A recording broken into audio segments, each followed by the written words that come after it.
আজকে যখন আমি এই কোশ্চেনটা করলাম যে আপনি সাবেক প্রধানমন্ত্রী বলছেন, ঠিক আছে, বাট আপনি কোন ক্রাইটেরিয়ায় বা কোন ইথিক্যাল জায়গা থেকে, সাংবাদিকতার কোন ইথিক্যাল গ্রাউন্ড থেকে আপনি একটা সন্ত্রাসী সংগঠন এবং যে হত্যা মামলার আসামির আপনার সাক্ষাৎকার নিতে পারেন?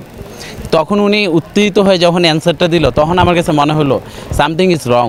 তা হাসিনার অনেক এলিমেন্ট বাংলাদেশে এক্সিস্ট করে এবং তারা বিষয়গুলোকে নর্মালাইজ করবে। সেই এলিমেন্ট যদি খালেদ মহিউদ্দিন হয়, সেও বিষয়টাকে নর্মালাইজ করবে। এক বছর পরবর্তী সময় এসে দেখেন জুলাই নিয়ে কয়টা কাজ হয়েছে, 5 আগস্ট গেছে, কয়টা প্রোগ্রাম হয়েছে জুলাইকে নিয়ে। এরা কিন্তু বারবার এই টপিকসগুলোতে হাসনাত সার্জিসের যে বিতর্কিত কর্মকাণ্ড, যদি কখনও এই বিতর্কিত অনেক সময় তো মিডিয়ায় এসেছে, সেই বিষয়গুলোকে নিয়েই তারা বারবার কোশ্চিন করেছে। কিন্তু তারা করে নাই হাসনাত সার্জিস কীভাবে তৈরি হলো, হাসনাত সার্জিস কোন মঞ্চ থেকে তাদেরকে আজকে জাতি চিনলো, সেই মঞ্চটা কিন্তু তারা কীভাবে এই একটা অভ্যুত্থান হইলো, এই বিষয়গুলো তারা নিউজ করে নাই এবং আমাদের সিনিয়র জার্নালিস্ট কেউ করতে চায় না।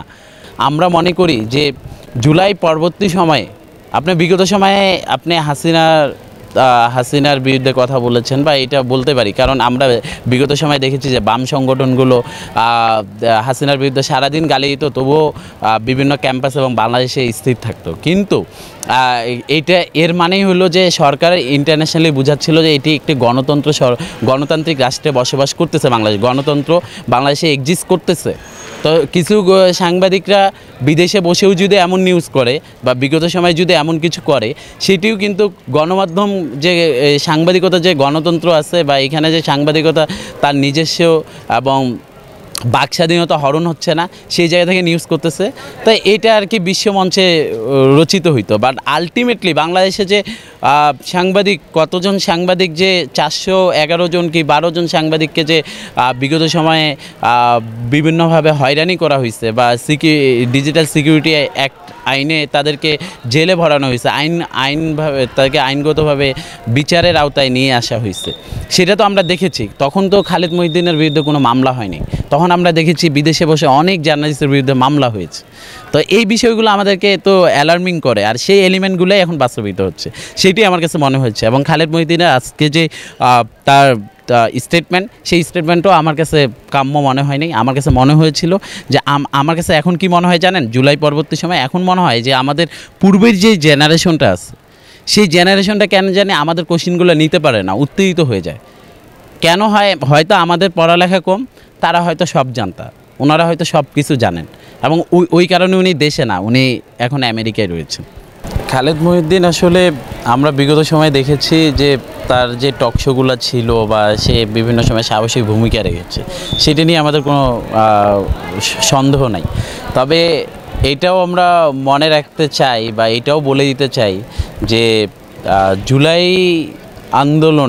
আগস্ট আন্দোলন এটি একটি ঐতিহাসিক একটা মুহূর্ত, বা আমাদের জেনারেশনের জন্য এটি একটা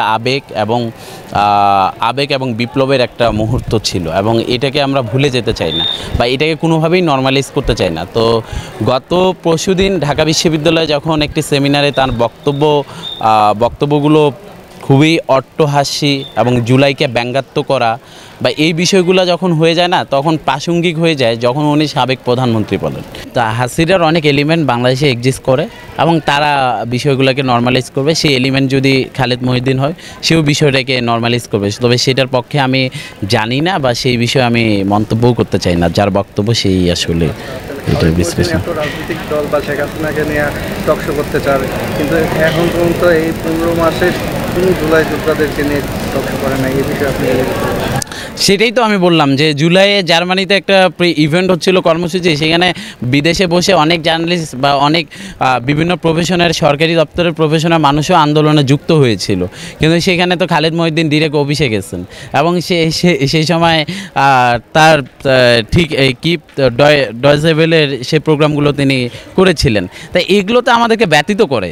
ভাই আপনি জি, আমাদের সাবেক প্রধানমন্ত্রী বেগম খালেদা জিয়া, তার উপর তো আপনার এই যে সাজার পরে ওনার কোনো বক্তব্য কিন্তু আমরা গণমাধ্যমে দেখিনি।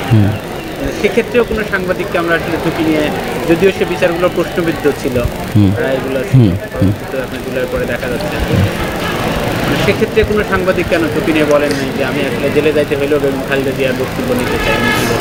আসলে দেখুন, ইথিক্যাল গ্রাউন্ড থেকে যদি আমি চিন্তা করি, ইথিক্যাল গ্রাউন্ড থেকে চিন্তা করলে বাংলাদেশের অনেক সেক্টর রয়েছে যেগুলো নিয়ে নিউজ করা যায়। যেমন জুলাইয়ে আবু সাঈদের পরিবারকে নিয়ে নিউজ করা যায়, জুলাইকে হাইলাইটেড করা যায়, জুলাইকে স্টেবলিশমেন্ট করা যায়, জুলাইয়ের একটা ন্যারেটিভ দাঁড় করানো যায়। কিন্তু এটা কেউ করে নেই। 1 বছর পরবর্তী সময় আসে দেখেন জুলাই নিয়ে কয়টা কাজ হয়েছে, 5 আগস্ট গেছে, কয়টা প্রোগ্রাম হয়েছে জুলাইকে নিয়ে।